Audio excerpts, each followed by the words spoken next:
Around 23,000 lives could have been saved in England alone in the first wave of the pandemic if the UK government had acted faster at the start of it. That is the conclusion in a new report from the COVID inquiry. The inquiry's chair, Baroness Hallett, says the then Prime Minister, Boris Johnson, was presiding over a chaotic and toxic culture in Downing Street. Despite clear warning signs as COVID started to spread around the world, the response from all four UK governments was simply too little, too late, she says. It was the vulnerable and disadvantaged who suffered the most, and not enough was done to protect them. The report also criticised rule-breaking by politicians and advisers, which undermined public confidence in decision-making and significantly increased the risk of people not sticking to the rules. Our first report tonight is from our political correspondent, Nick Erdley. Government actions during the pandemic had an unprecedented impact.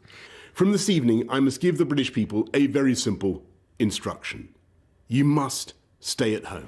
But the public inquiry says decisions were taken too slowly.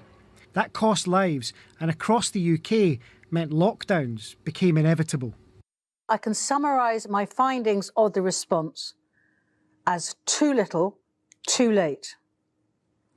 All four governments failed to appreciate the scale of the threat or the urgency of response it demanded in the early part of 2020. The inquiry says there were clear early warning signs in Italy, but in the UK, the pandemic wasn't taken seriously enough. By March, COVID was spreading here, but events like Cheltenham were still going ahead. The inquiry says decision-making was still too slow. Now is the time for everyone to stop non-essential contact with others. Had this announcement come sooner, the report says the first shutdown could have been shorter or avoided altogether. But a lack of speedy action meant lockdown became inevitable by later in March. They had no choice by then, but it was through their own acts and omissions that they had no choice. The inquiry finds the first lockdown came too late. It should have been a week earlier, which would have meant 23,000 fewer deaths in England in the first wave. There's criticism of the way lockdown was lifted in England in the summer. Ministers were warned their plan was high risk and infections could spread quickly. The inquiry says that Rishi Sunak's Eat Out to Help Out scheme was devised without scientific advice and undermined public health messaging. By autumn, cases were on the rise, and again the inquiry finds a lack of swift action in Downing Street. Approaches across the UK varied, but Boris Johnson, the report says, repeatedly changed his mind and failed to make timely decisions. The whole point, Mr. Speaker, is to seize this moment now to avoid the misery of another national lockdown. The inquiry says he should have introduced a short circuit breaker in England like elsewhere.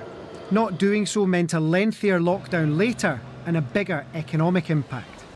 In the run-up to Christmas, a similar pattern. A new strain of the virus was spreading.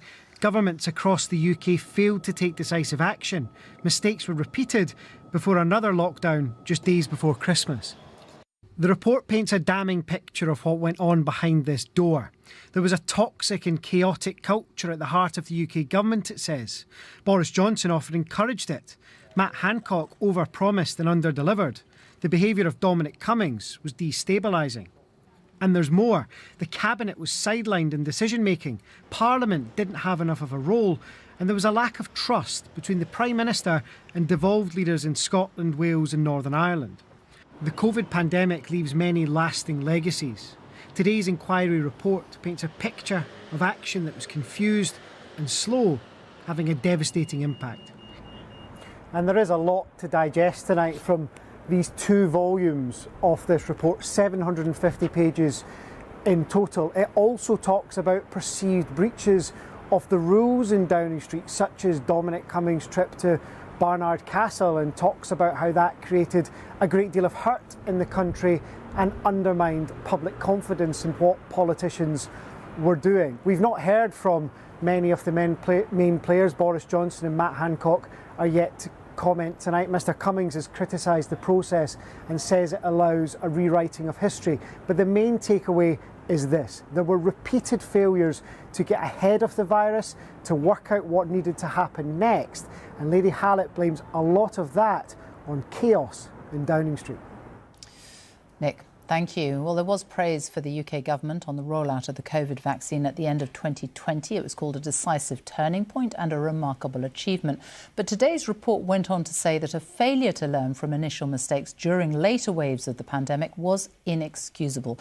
Our health editor, Hugh Pym, who was with us night after night during the pandemic, is here with me now. The chaos at the heart of the government, the indecision is really striking in this report. And we now know that so many more people may not have died in that first wave if the government had acted faster.